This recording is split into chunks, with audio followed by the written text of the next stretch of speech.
my channel is Made by Cath, and in this video I'm going to be talking all about how I took a garment from a handmade wardrobe that I wasn't really reaching for and I turned it into a new garment that is a lot more wearable and I know that I'm going to reach for a lot more. So it's a really fun refashion project and I'm looking forward to sharing all the details of how I did it in this video. And I did it as part of a challenge that's been going on YouTube and Instagram recently called Sew Upcycle 22. It was a really fun challenge to get involved in and definitely made me think about how I can make a garment and more wardrobe work a lot better for me. So that's what this video is going to be about, but as ever, I'll start off with what I'm wearing today. And today I've got on a handmade blouse and a handmade skirt, and I'll talk about the blouse first. This is a blouse I made last year and I haven't really had the chance to wear much, and I'm enjoying getting it out now the weather's got a bit cooler. And I made it using a really pretty pattern that I think is a little bit different. And it's this one here. It's the Nina Lee Bloomsbury blouse pattern. This is one of Nina Lee's older patterns, so I've been admiring it for quite a while and finally got around to sewing it last year, and I'm really glad I did because I think it's a really pretty blouse. It's an Edwardian inspired blouse pattern with this high necked collar, and you can also add an optional ruffle on the top of the collar. And then it's got a button down back, I can show you on the back here. And it's got a ruffle that extends all the way around the back and all the way around the front, so it's a yoked bodice with this ruffle inserted. It's got darts on the front and this 3/4 length sleeve, and again there's an option to add a little ruffle on the end of the sleeve as with the collar. So it's a really pretty one. The only downside of this pattern really is it only comes in Nina Lee's old size range, so it goes from a UK 6 up to a UK 20, and the largest size is a bust of 46 inches. It's not available in Nina Lee's new extended size range. It's a really pretty pattern though. I definitely say it's an intermediate sew because it's quite a fiddly one. Particularly I found the insertion of the ruffle here between the yoke and the main bodice pattern piece was quite fiddly. But definitely a rewarding sew, and I think it has some really pretty details and does make it a little bit different to your average blouse. So the version I'm wearing today, I made without the ruffle on the collar or the sleeve. I wanted to keep it a little bit more simple, but I went for the larger ruffle around the bodice because there are two options for the ruffle. You can either make a sort of smaller, more subtle one or a larger one. And the reason I went for the larger ruffle is because I made my version this really drapey fabric and I thought it would really suit the larger ruffle. And the fabric is a really pretty viscose crepe fabric by Atelier Brunette. I've been admiring this fabric for a while, but I'm not always a big fan of a crepe fabric, but this one is really lovely. The crepe sort of texture is quite subtle and it's quite weighty. It's got a lovely drape to it and it's really perfect, I think, for a blouse. And I think it's a really pretty print too. It comes in a few different colourways. I got mine from Minerva and I'll link it down below so you can have a look at all the different colourways, but they're all very pretty. But I went for this black base version with this sort of almost chocolate tones on it. So yeah, it's a really pretty one. I really enjoyed sewing it up and it's lovely drapey fabric, so I think really suits this large ruffle. I think I made the size 6 at the bust and graded up to size 8 at the waist and hips, and I went off my measurements and that has turned out to fit nicely. And the only adjustment I made to this pattern was to add an extra button on the back. As you can see here, there are buttons all the way down the back of the main bodice, but not on the ruffle. And because my fabric is fairly drapey, I thought this back piece would fall open slightly. So I interfaced down this piece as well and added an extra buttonhole there just to hold it together on the back so it doesn't sort of slip open when I'm wearing it and I don't get any sort of cold air down my back in wintry months. But yeah, it's a really pretty blouse pattern. You can see the sleeve length here. And I really enjoy wearing it actually. It does feel a bit fancy just for being at home like I am this morning, but that doesn't matter. I'm still enjoying wearing it. And I've teamed it today with one of my favourite skirts that I just get so much wear out of. I'll stand up a bit so you can see it and then I'll talk about the pattern.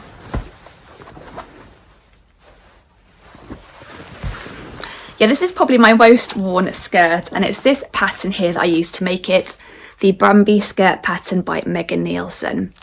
So this skirt pattern has a really good size range. I've got the 0 to 20 size range, but it's also available in Megan Nielsen's curve size range, which goes from a size 14 up to a 30, and those are US sizes. But the Brumby skirt is a really cute skirt pattern, and it comes in a few different variations. And the version I'm wearing today is pretty much the same as the model's version on the front. That's what inspired me for my version, because I thought it would be such a cute wearable denim skirt. So that's this version here, which has a sort of contoured waistband that's sort of designed to sort of fit nicely around your waist and really hug your sort of narrow waist point. It's got a top stitching down the front and these large pockets that are really roomy, and it's got an exposed zip at the back, which is a really fun feature.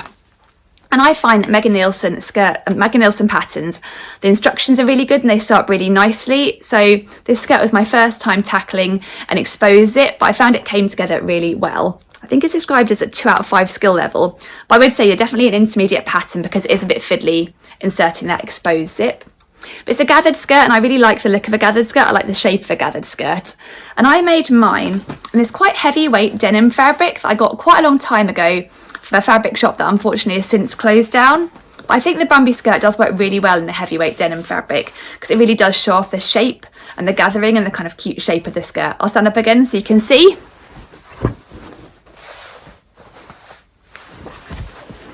And I went for all this sort of jeans colour top stitching and had quite a lot of fun. There's quite a lot of top stitching on this skirt, which is a lot of fun. And I'll turn around as well so you can see the exposed zip at the back. Again, that was quite a fun feature, I think.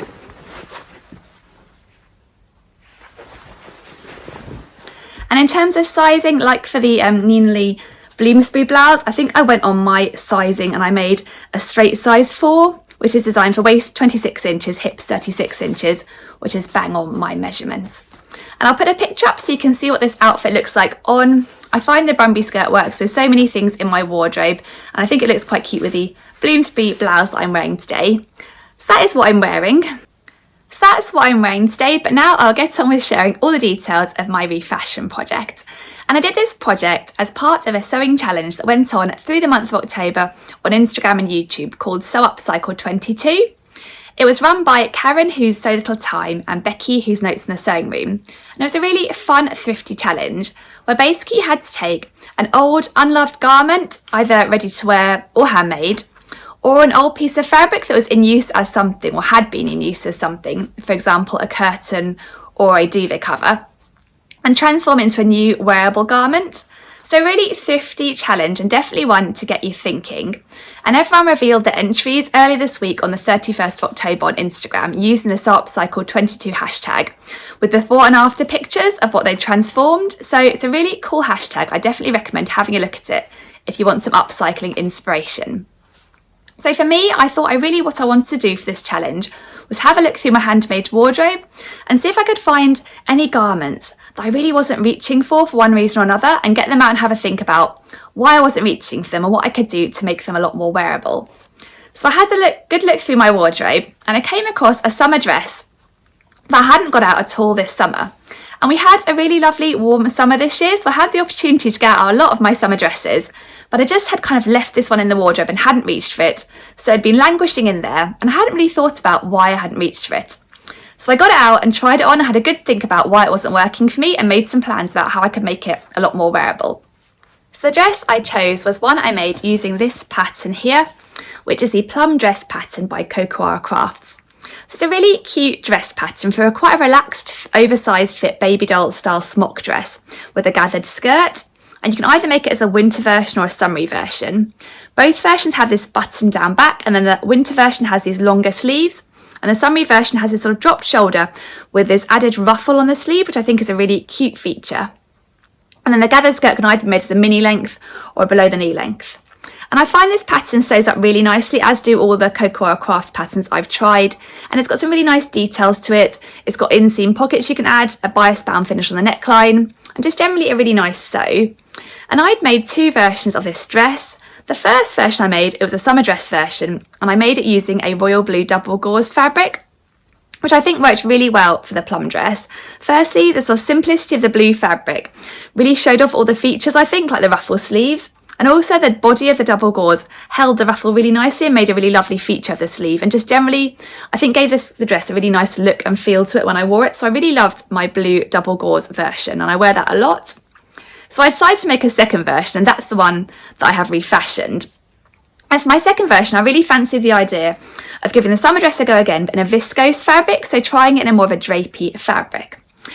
So I'll put up my second version here so you can see what it looks like on me. This is before the refashion. So I basically made this version of the summer dress of the plum dress, and the main adjustment I made was add waist ties to cinch it a little bit around the middle. So I had a look at why I didn't think it worked for me, and I had a few thoughts. The first thought I had was that firstly, I'd chosen quite a busy print. It's a really pretty floral print, I think, with a black base and the cute sort of purple, lilac and yellow flowers on it. I really love the print, but I think on a whole dress it's ended up looking a little bit busy. So I thought maybe if I cropped it off a little bit, I could then maybe wear it with a pair of jeans or something that maybe would sort of maybe lessen the busy effect, maybe sort of complement it nicely and really sort of show the print off without it being too much. So I thought maybe that would be a good idea. Also, I felt in the viscose fabric, the features weren't showed off as well, so the ruffle on the sleeves, and I felt like because it's a bit oversized, it was dragging down a little bit. It didn't seem to work as well as the double gauze. I also thought that, as you can see, I've got the waist ties done up in this picture, and the waist of the plum dress is quite a high waist. It's not designed to sit on your natural waist, it's designed to sit a bit higher, so maybe more like an empire waist. And I think having added waist ties, which is my own idea and not part of the pattern, it didn't really complement the dress because it was pulling in at the wrong point, a little bit too high rather than at my natural waist. So I thought maybe the waist ties I should get rid of and maybe take it back to how the dress was initially intended to sit and hang a little bit more loosely, and that would work better. So those are my thoughts on how I could change the plum dress to refashion it and make it work better for me. So I set about altering it, and the first thing I did was unpick the waist ties to get rid of them, which is quite a simple, easy task. Only a little bit of unpicking was needed to ease them out gently. And then before I finished the side seams on the waist ties, I also removed the pockets, because I thought if I wanted to crop it off more, the pockets would then get in the way and maybe hang below the new hem. So I took the pockets out, and that took a bit more time because I had to be quite careful unpicking the delicate viscose fabric, and I'd overlocked it, so I always find overlocking a bit of a faff to unpick. So I unpicked anyway the pockets and the waist ties, and then finished the side seams off again, re-overlocked them to create the new dress without waist ties and pockets. And I tried it on again and thought, yep, I still think the fabric is quite busy as a full dress. So I decided to crop it off quite a lot and turn it into a cute peplum top. So kind of echoing the ruffle on the sleeves with the ruffle on the bottom, because I really didn't want to lose the ruffle on the sleeve, because I think it's a really pretty feature. And even though in the viscose fabric is a bit more subtle than in my double gauze fabric, I quite like that look actually. So I wanted to retain that. So the next step was to crop off my dress by quite a lot. And I always find cropping off viscose to be quite tricky because it's quite a fluid fabric. And the way I do it is, or the way I did it this time is, I basically measured from the waistline down along how much I wanted to crop it off with a ruler. And I made little marks along with a chalk pen, all the way along, and then when I cut I just followed between those marks to get a nice even cut all the way along the bottom. So the plum dress itself does have a dipped hem at the bottom, but I thought for a peplum top it might look a bit weird if it dipped down at the front. So by measuring from the waistline instead of measuring up from the bottom, it meant that I got a nice simple straight line across the bottom rather than ending up with a dip at the front. So I measured down from the waistband with the chalk, marked all the way along and snipped it all the way along at the front and the back. And then I put it back on again and just had a little sense check it in the mirror to make sure it was the length I wanted it, and to make sure it looked nice and even just by eye.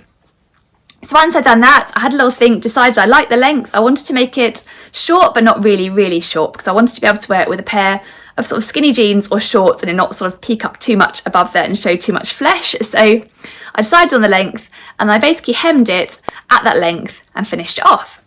So it's quite a simple upcycle really, and I'll show you my new top that I've made out of the plum dress pattern. And actually, I'm really happy with it. I think the plum dress works really well as a cute top that's got a bit of a peplum look going on. So here is my refashion plum dress as a peplum top. You can see I've kept the cute ruffles on the sleeves. I've still got the button down back here with the cute buttons. I didn't change that at all. But there are no waist ties, no pockets, and just this little ruffle bottom piece. So yeah, I'm really happy with how it turned out, and I think this busy print looks so much better as a top, and I'll probably wear it either in the winter or in the more cooler months with a pair of blue jeans, which I think will look nice, or in the summer with a little pair of shorts and a pair of sandals, which I think also work well for this lovely drapey top.